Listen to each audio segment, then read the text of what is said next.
গেলে যেরকমের আপনার গরু কিংবা ছাগল ওইসব থেকে কিন্তু দূরে রাখতে হবে।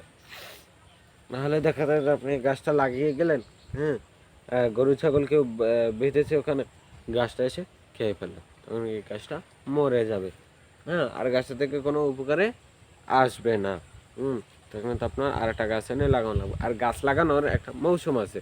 হ্যাঁ, যখন গাছ লাগাতে ওই মানে ওই সময়টায় গাছ লাগালে গাছটা ভালো হয়। ঠিক আছে, আপনার গরমও না ঠান্ডাও না, অন্য কোনো সমস্যা নেই। ওই সময়টায় গাছ লাগানোর উপযুক্ত সময়, তো ওই সময়ই গাছ লাগাতে হয়। আর এই গাছগুলো আপনার বিভিন্ন ধরনের নার্সারিতে বা হ্যাঁ ওইসব জায়গায় ভালো পাবেন। হাটে বাজারে সে কোনো নার্সারিতে গিয়ে খোঁজ নিলেই পাবেন।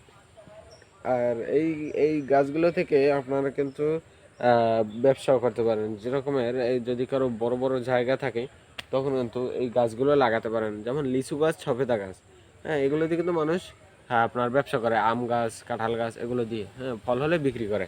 তো এই সফেদা গাছগুলো 20 হাত কিংবা 20 হাত কিংবা 15 হাত দূরে দূরে লাগাতে হবে, সিরিয়াল ভাই। তো এভাবে যদি লাগান, হ্যাঁ, খোলামেলা জায়গা লাগবে, ঠিক আছে। তো এগুলোতে পানি দিতে হবে, যদি কেউ চাষ করে পানি দিতে হবে সপ্তাহে একবার। হ্যাঁ, সপ্তাহে যদি একবার দেয় তাহলে ভালো হয়, আর যদি সপ্তাহে 2বার দিই তাহলে ভালো হয়, কিন্তু এটা কষ্টকর। সপ্তাহে একবার পানি দিলেই হয়ে যাবে, ঠিক আছে। আর এটার নিচে গোবর ফাঁস, হ্যাঁ, তারপর এমনি সার দূর থেকে কুপিয়ে দিতে হবে, হ্যাঁ, যাতে গাছটার ভালো পুষ্টি পায়। হ্যাঁ, আর এই যেখানে বাগান করবেন ওখানে গরু ছাগল কিছু ঢুকতে দেওয়া যাবে না। হ্যাঁ, তো আপনার এই গাছগুলোকে ভালো মতন যদি পরিচর্যা করা হয় তাহলে কিন্তু গাছগুলো মানে এই যে গাছগুলো তাহলে কিন্তু ভালো হয়, এমনকি ভালো ফলন দেয়। আর এগুলো কি বিক্রি করবেন আপনি? এগুলোর ফল বিক্রি করতে হবে। যেমন এই গাছটা যদি বড় হয় তখন কিন্তু সফেদা হবে প্রচুর পরিমাণে। ওই সফেদাগুলো কিন্তু পেরে তারপর বিক্রি করতে পারবেন। হ্যাঁ, মানে আধা কাঁচা দিয়ে তারপর পাইকারদের কাছে বিক্রি করে দিতে পারবেন। দেখা যায় যে পিস হিসেবে যদি বিক্রি করেন তাহলে এক একটা সফেদা 5 টাকা করে হয়।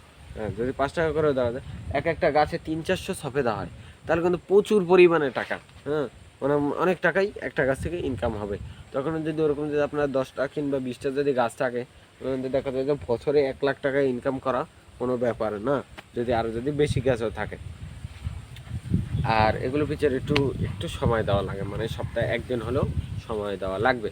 আর যখন ফল হবে তখন কিন্তু পাখি থেকে দূরে রাখতে হবে, মানে পাখি পুখি যাতে নাই করতে পারে তার জন্য কিছু ব্যবস্থা গ্রহণ করতে হবে। কারণ সবে তারা যখন পেকে যাবে, হ্যাঁ, তখন কিন্তু পাখিতে এসে হামলা করবে, ঠিক আছে। তারপর ঔষধও দিতে হবে, হ্যাঁ, গাছ